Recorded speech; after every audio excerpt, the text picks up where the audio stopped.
ensino médio, já no seminário, Juvenato dos Irmãos Maristas em Maringá, um juiz teve que dar a determinação para eu ser matriculado porque era exceção à lei. Praticamente 2 anos a menos. Tinha isso. Então eu comecei a minha escolarização assim, acidentalmente. Mas na igreja chegou a ser coroinha? Bem pouquinho. Pouquinho? Bem pouquinho. Comecei Olha a ser só. coroinha e daí logo depois a equipe se desfez e logo entrei para o seminário. Nem tive tempo de ser. Entrei com 13.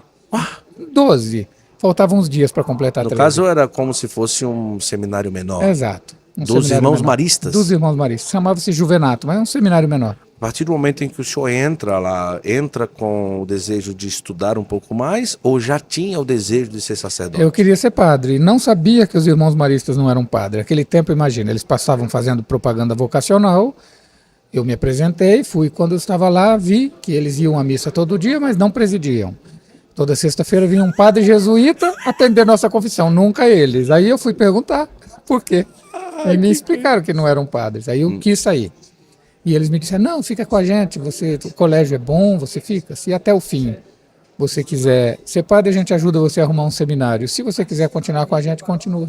Veja, com visão de igreja que eles têm, né? Que bonito. Assim me propuseram e foi assim. Fiquei 3 anos, fiz um ótimo ensino médio, de excelente qualidade. Fez muita diferença na minha vida. O colégio precedente era bem frágil, de zona rural. Então, foram 3 anos que fizeram muita diferença na minha vida. E sou muito grato a eles até hoje. Mas como que pode? Terminou o ensino médio com 16 anos, praticamente. Exato. Nossa. Depois, para ser ordenado padre, também tive que esperar. Fiquei 1 ano numa paróquia sem ser padre, esperando a idade, porque o bispo não dava dispensa de idade. Podia dar 1 ano de dispensa, Sim. não deu. Então eu fiquei numa paróquia que estava sem padre, ajudando a tomar conta. E A depois fui partir do ordenado. momento em que o senhor entra, ou melhor, sai dos maristas, automaticamente já entra para o seminário. Exato, já passei para a diocese. Olha só, decidido muito jovem, não é? Esse amadurecimento, o senhor destina uma explicação a quê, talvez? Então, essa é uma pergunta que muita gente faz, né? Como é que o senhor descobriu a vocação? Como é que foi? Tem gente que tem para contar. Foi um retiro que eu fiz, foi uma leitura que eu fiz. Eu não tenho isso para contar.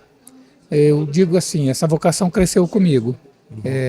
Acho que a influência do pai naquele grupo bíblico, a participação então semanal no grupo bíblico, dominical, era a celebração da palavra ou missa, dependia, aquele ambiente comunitário, a igreja fazia diferença na vida daquela comunidade rural. E o padre também, nós tínhamos lá, é uma coisa muito curiosa isso, o padre que a gente tinha, Hervé Saliou, ele tinha sido prisioneiro de guerra na Segunda Guerra Mundial, francês, foi prisioneiro dos alemães. E aí chegou um momento em que aos alemães começou a faltar alimento e eles começaram a trocar prisioneiros por comida. E ele foi trocado por um saco de batatas. Nossa! Então ele dizia que era o valor dele esse.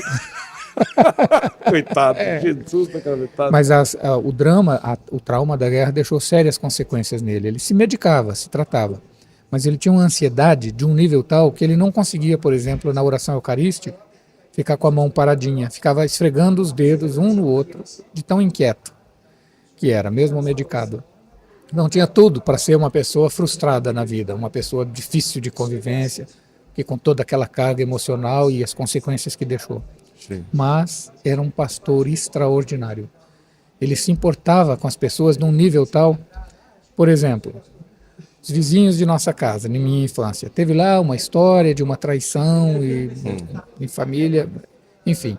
O padre ficou sabendo, veio lá, visitou a família do homem que tinha ido com a mulher do vizinho, visitou a família do vizinho cuja mulher tinha ido com o outro, e aconselhou ao vizinho que se mudasse dali, que ele queria salvar o matrimônio, mas ficando ali a história não morreria, que fosse para longe. Eu fiquei com uma raiva desse padre, porque o filho daquele casal era o meu melhor amigo.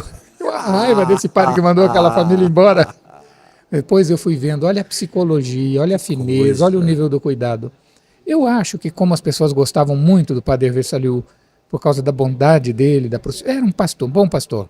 Acho que foi disso que Deus se serviu. Às vezes, quando eu conto detalhes dessa história, eu me emociono ainda hoje. Sim. Porque realmente era uma pessoa que era sinal de Deus mesmo.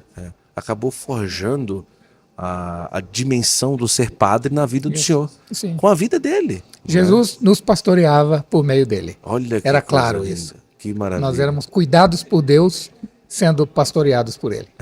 Agora, o senso de responsabilidade, o senso de amadurecimento como homem, isso talvez tenha ligação também com a própria presença do pai do senhor, talvez, né? De ter, porque um jovem com 16 anos, com 13 anos, sair de casa aí e tudo, é um senso de responsabilidade, de disciplina, de obediência.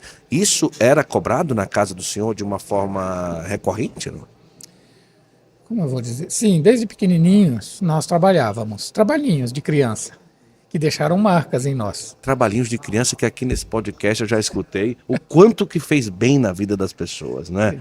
O quanto que isso faz falta hoje na E sociedade. é muito diferente da exploração de mão de Sim, obra claro, infantil. É totalmente claro, diferente. totalmente. É aquele trabalho de acompanhar os pais fazendo pequenas tarefas, como aquela criancinha que sobe numa cadeira e se orgulha de ajudar a mãe a lavar a colher. Isso mesmo. Aquilo é educação para o trabalho, não é exploração. Então, me lembro, por exemplo, nos plantios de uma pequena propriedade rural, quando chegava tempo de semear, e ainda algumas sementes meu pai plantava com aquela maquininha. Com a plantadeira. Plec.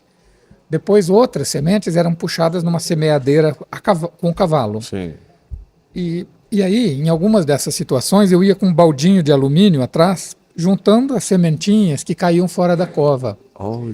E depois meu pai reaproveitava aquelas sementinhas, colocava dentro da máquina e plantava. Então, quando eu via a lavoura crescendo, eu pensava, qual será que eu salvei? Que coisa!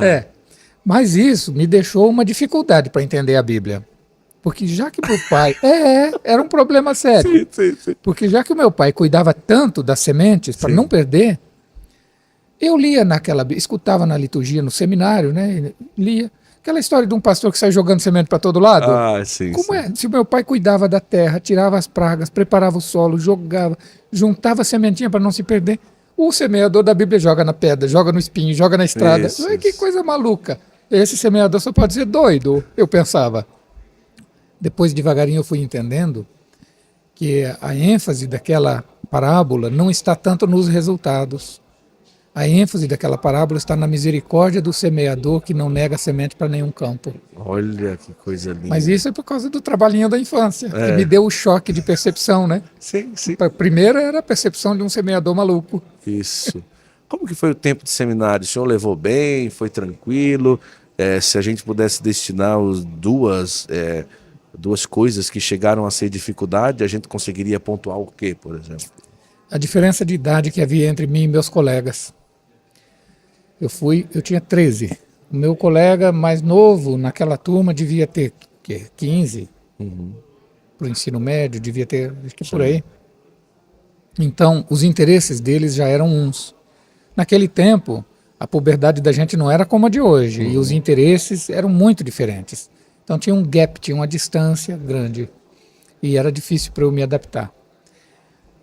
Somou-se a isso o fato de que eu vindo de uma escola muito deficitária, por causa de quinta, oitava, por exemplo, os professores vinham Maria Helena, o nome do município, 15 quilômetros para chegar naquela escolinha rural. Não tinha asfalto. A areia, que é aquele noroeste do Paraná, é arenoso, não é a terra roxa de Maringá, Londrina, Campo Mourão, não. Aquilo lá, o Moarama, Paranavaí, é areia. Então, seca muito grande, formavam-se bancas de areia nas baixadas. Não passava a Kombi que levava os professores. Se o tempo estava para chuva, eles não iam, porque se chovesse não voltavam. Se já tivesse chovido, não iam, porque não dava mesmo para ir.